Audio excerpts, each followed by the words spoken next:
Alan Holden here with my first installment of Long Beach Communities. It's hard to say you live in Long Beach without tagging your location with a locale like The Shore or Wrigley or any of the dozens and dozens of community names here. But where did these communities actually come from? Well, let's pick one per episode and learn more.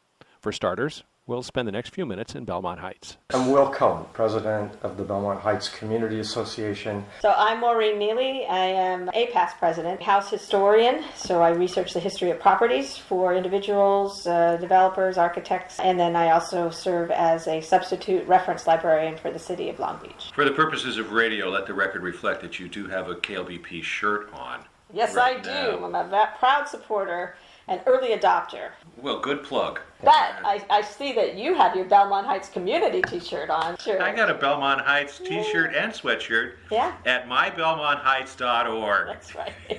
Well, being a resident is one of the reasons that I picked Belmont Heights as my first in a series of Know Your Long Beach Neighborhood, because we've got Belmont Heights, we've got Belmont Shore, we got Rose Park, Carroll Park. More than 80 community neighborhood organizations throughout the city. The big square up by the airport. Cal Heights? Cal Heights. I live there. I can't remember what it's called. That's a very organized neighborhood. Yeah, they're one of the first stronger. historic districts. They've got the lamppost projects. Belmont Heights, how did it start? It's a good question, Al. Belmont Heights is one of the oldest neighborhoods in Long Beach. For a while there, it was its own city or town. You can't talk about Belmont Heights without talking a little bit first about Long Beach and the founding of Long Beach. The bluffs were here, the rancho lands were here in the 15, 16, 1700s. But the city of Long Beach that we know today is all wrapped up in the Bixby family. They were able to procure Rancho Los Cerritos and Ranchos Los Alamitos. So those early people that came, just say the 1880s, we were incorporated in 1888 as a dry city. Prohibition was alive and well in 1888. Our culture was kind of that first Congregationalist culture, that Methodist culture, fine and upstanding citizenry. Alcohol really figured poorly in that mix. People wanted the city to be dry. Well, some people did. So you've got a bunch of dry, angry people. Right. Don't forget dancing was a little bit dicey too. Oh, really? Yeah. There's a lot of things you couldn't really do here. The boundaries of the city of Long Beach were basically Alamitos Avenue, over to the river, to the bluffs, and then maybe up to about 10th Street. So any place out of those boundaries was fair game. But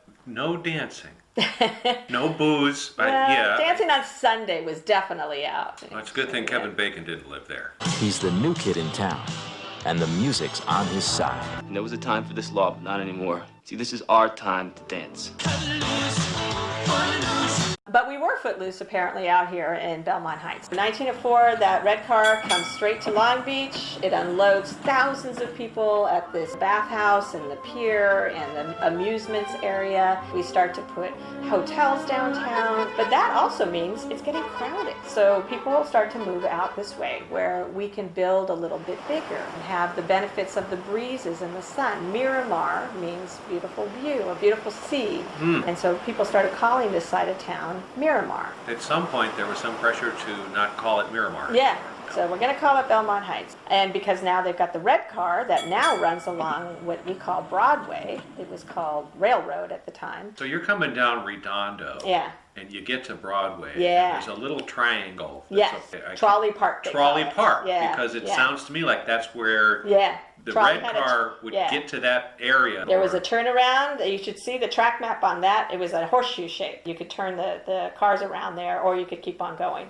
There was a big set of rocks at the foot of what became Termino, and now where the pier is. And after a while, they figured out that those rocks were just a big hindrance, and so they blew them up. There's no rocks there anymore. But that's pretty much why the pier is there as well. It was a natural focal point to have a pier. LA started to look at our area down here in this southeastern side and said, we really would like a real harbor. So we're going to crawl over and just grab Alamitos Bay. And Long Beach said no. Two kids who want the same toy. Yes. It's like nobody was doing anything with this bay, but once one of them said, I want to play with this bay, the other one said, I was playing with that. Yeah. And, the homesteaders that are out here, they've maybe developed 5-acre tracts of land. That's a huge tract of land. That's a big tract of land. She's got huge tracts of land. And so John Bixby was the new manager of the Rancho Los Alamitos. He was the one that said, yeah, we're doing some ranching and stuff, but there's more money to be made in housing. Belmont Heights has got a lot of movers and shakers here, and not only are we movers and shakers, we're really not happy with this whole dry thing that Long Beach has going. We could have better hotels if we could have a damn lounge. Yes, we could have dance halls out here. Why don't we just incorporate ourselves? There was a small group of men who met first in Belmont Heights and then up in Zaffaria. Kind of a moniker that Henry Huntington had given that area. Zaffaria. Zaffaria. It doesn't actually mean anything either. It's not even something a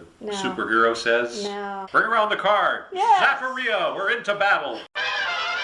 Excelsior! Powers that be, today you'd call it gerrymandered the district so that they knew they would have the votes to become their own city. That happened in 1908. The town of Belmont Heights lasted for 13 months. Number one, many of the people who lived within the boundaries, they hadn't had a chance to vote for this. Number two, we came to the realization we would have to put our own school up, build our own pier, and build our own infrastructure with sewers and stuff like that. Of course you'd need cops. My research has shown that one of the main reasons was they couldn't decide where the new city hall was going to be because the infighting reported in the newspapers was pretty fierce. So, 1909, we say, okay, we'll be annexed into the city of Long Beach. And we started to see a lot more growth out here in Belmont Heights. And maybe this is where Belmont Heights comes from. So if you're coming along Broadway from downtown, from Redondo to Belmont, that is our commercial district for the city of Belmont Heights. So Broadway east of Redondo, you've got the last video rental place left on the planet. Yes, great guys, by the way. I know. They've got stuff that Yeah. you can't just go find and stream. We're so lucky. We have people that travel to get there. You've got Vans Hardware. Yeah, And that has been a hardware store for ages.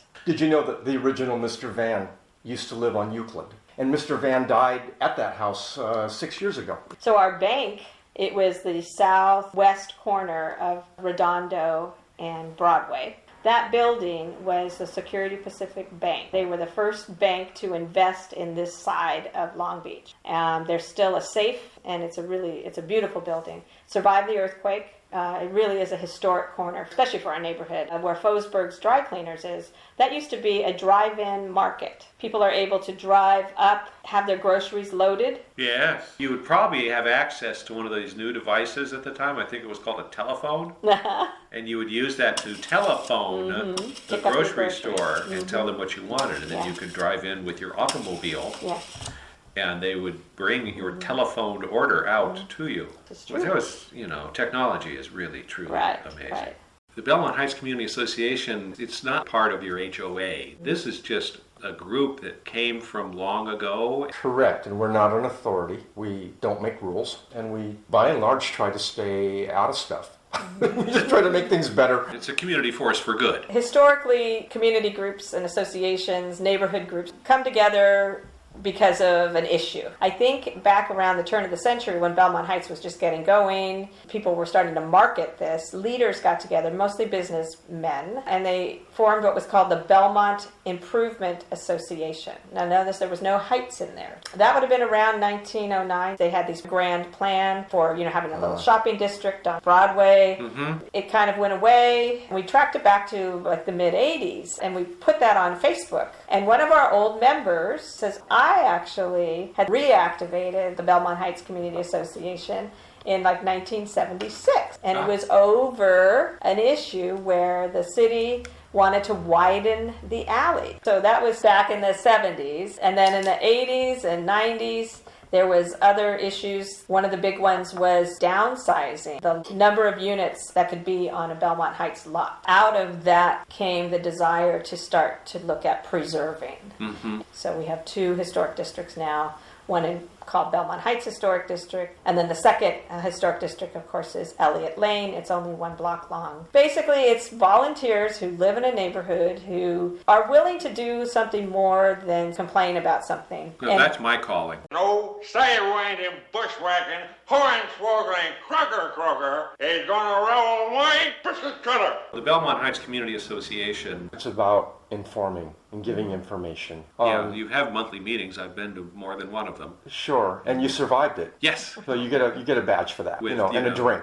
Some of them are you invite a poor traffic deputy in or something to talk about how traffic works, and then you say it's time for questions, and you get a handful of people that are apparently, I'm going to tell you a question. I'm going to tell you a question. But the goal is to inform. It is, yeah. It does provide an opportunity, and correct me if I'm wrong, for the city to do outreach. Absolutely. That's one good conduit, but it's not our only one. You know, in the last year or two, we've been so successful in putting on informational seminars where we have not relied on one source to come in. Mm-hmm. We had a board member, Scott Galick, and he put together an amazing panel from the Belmont Heights area on sustainability issues to the home. Green technologies, another one called mobility in Belmont Heights. But they came from a multitude of sources, not just from the city. And we're striving more for that. Providing a platform for people to come together, either at a meeting or to reach out to one of the board members or to sit on a committee, it takes that level of frustration of seeing maybe something that doesn't set quite right with you in the neighborhood to a level where you can actually affect change. You can start a conversation, see another side, and then let's figure out something together that maybe we can move forward on. Well, I think there's a lot of people nowadays who feel as though by clicking like on something or sharing something, they feel like they're actually achieving something. Yeah. Which is a lot different than what you folks provide in your, not digital, but analog meeting space. Meeting where people actually come and contribute and discuss. You are literally getting things done, as opposed to click on a smiley face and therefore think that they're getting something done. And there lies our greatest challenge, is how do we get these people to a meeting? And how do you get them to interact with you other than clicking a like? Well, I don't want to discount social media entirely. One is to take a pulse, and the other is to actually do work. But it's a struggle. You guys actually do good things. Oh, heaven forbid, picked up trash or held art exhibitions. Planted 200 trees, helping schools, Make a Difference Day. 450 volunteers showed up and went out and did a multitude of 20 different events and had fun doing it. Kids came together, they baked cookies, and then they went around to the different fire stations and gave them to the firemen and said thank you. Other kids and families, they went to the Colorado Lagoon and cleaned up and pulled weeds. They went to the organic gardens, and then they learned how to care for chickens and got to hold a chicken. You'll see it on our newsletter, a kid holding his very first chicken. This is a myriad of things, all right. And it's Belmont Heights. I mean, what is going on here? You know, clean up the beach, thank the firemen, and hold a chicken. Everything you could ever want. I kind of want to hold a chicken. Yeah. Right now we can go down. Go down and grab a chicken? Yeah. Yeah, they're awake. The chicken lady is in there. The chicken lady. You remind me of an old Kids in the Hall routine. I'm a chicken lady. A chicken lady. Yep, I put that in my personal ad. Chicken lady loves life. Never really took chicken lady literally.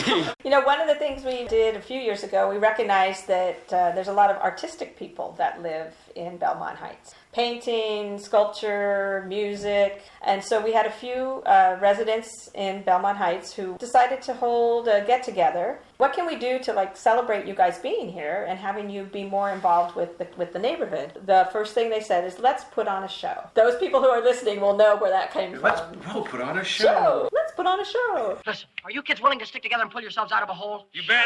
I've got an idea. I'm going to write a show for us and put it on right here in Seaport. How about it, kids? And out of that came the Belmont Heights Artists Association, the BHCA, or BHA squared. For at least 5 years, we've put on a exhibition at our favorite little coffee house up on 4th and Termino. They've sold art to local neighbors, and we've switched it up. We've done an art and architecture walk. There was a little map that talked about the architecture and the history of what they were walking by before they got to the next house. Where the art was. And the artists themselves. So they could talk to the artists, they could perhaps purchase art, they could talk to the hosts. One art, please. And then finally, of course, we have the program to paint our signal boxes. The primary lead artist on that has been Doug Walker. But any other artists listening that live in Belmont Heights that would like to paint a signal box? Or my house. Or paint my At the house. same time, we Yes. can do that. I really appreciate the time you guys have spent with Oh, me. it's a pleasure. Thank you for doing this. Yeah, thank you. This has been installment 1 of Long Beach Communities. Stay tuned for more. Many thanks to Will Cullen and Maureen Neeley for their help. For KLBP, Low Power FM, the Long Beach Radio Project, I'm Alan Holden.